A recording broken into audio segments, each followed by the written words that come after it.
सन 1678 में जब जोधपुर के महाराजा जसवंत सिंह की मृत्यु अफगानिस्तान के जज्जान में हुई तो पूरा मारवाड़ शोक में डूब गया। वे उस समय मुगल सम्राट औरंगजेब के अधीन सेवा में थे। उनकी मृत्यु एक ऐसा अवसर बन गई जिसे औरंगजेब ने अपने साम्राज्य विस्तार के लिए इस्तेमाल करने का निश्चय किया। महाराजा जसवंत सिंह की 2 रानियां गर्भवती थीं। जब वे दिल्ली लौटीं तो एक पुत्र जन्मा, अजित सिंह। यह खबर सुनते ही औरंगजेब की आंखों में क्रोध चमक उठा। उसने बच्चे को बंदी बनाकर अपनी निगरानी में रखवा दिया। उसका मकसद था मेवाड़ की तरह मारवाड़ को भी मुगल सल्तनत में शामिल कर लेना। अब इतिहास में प्रवेश होता है वीर दुर्गादास राठौड़ का। वे जसवंत सिंह के सेनापति और उनके सबसे वफादार सरदारों में से एक थे। उन्होंने यह शपथ ली कि वह महाराजा के उत्तराधिकारी अजित सिंह को सुरक्षित जोधपुर ले जाकर गद्दी पर बैठाएंगे, चाहे इसके लिए उन्हें जीवन का बलिदान ही क्यों न देना पड़े। दुर्गादास ने गुप्त योजना बनाई।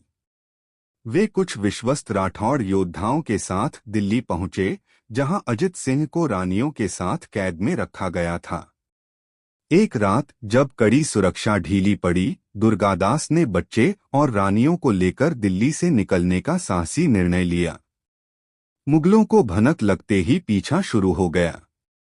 हजारों सैनिक उनके पीछे थे, लेकिन दुर्गादास और उनके साथियों ने दिल्ली से जोधपुर तक घोड़ों पर जंगलों में छिपकर पहाड़ियों के रास्ते से निकलते हुए अजित सिंह को बचाया। इस दौरान कई राठौड़ वीर बलिदान हो गए, पर दुर्गादास पीछे नहीं हटे। अब शुरू हुआ 27 वर्षों का संघर्ष।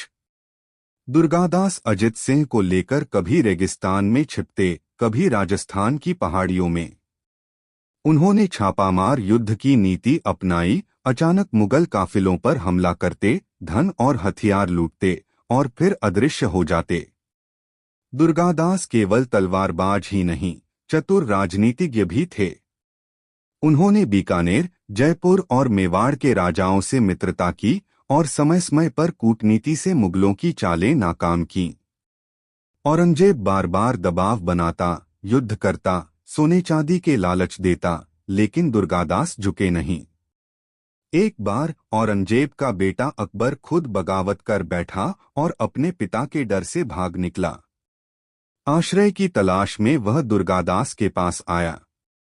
दुर्गादास ने उसे शरण दी, ये साबित करने के लिए कि राजपूतों का धर्म अतिथि और वचन की रक्षा करना है, भले सामने दुश्मन ही क्यों न हो।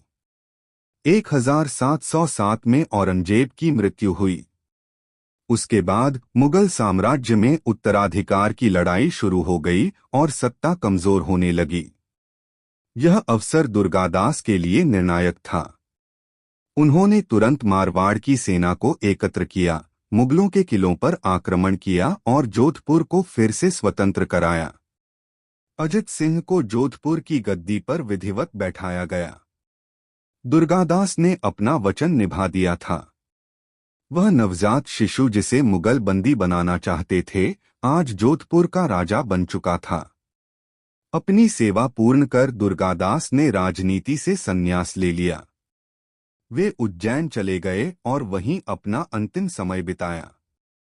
वहां उनकी समाधि आज भी है, एक साधारण सी छतरी पर उस पर लिखा एक गौरवशाली इतिहास।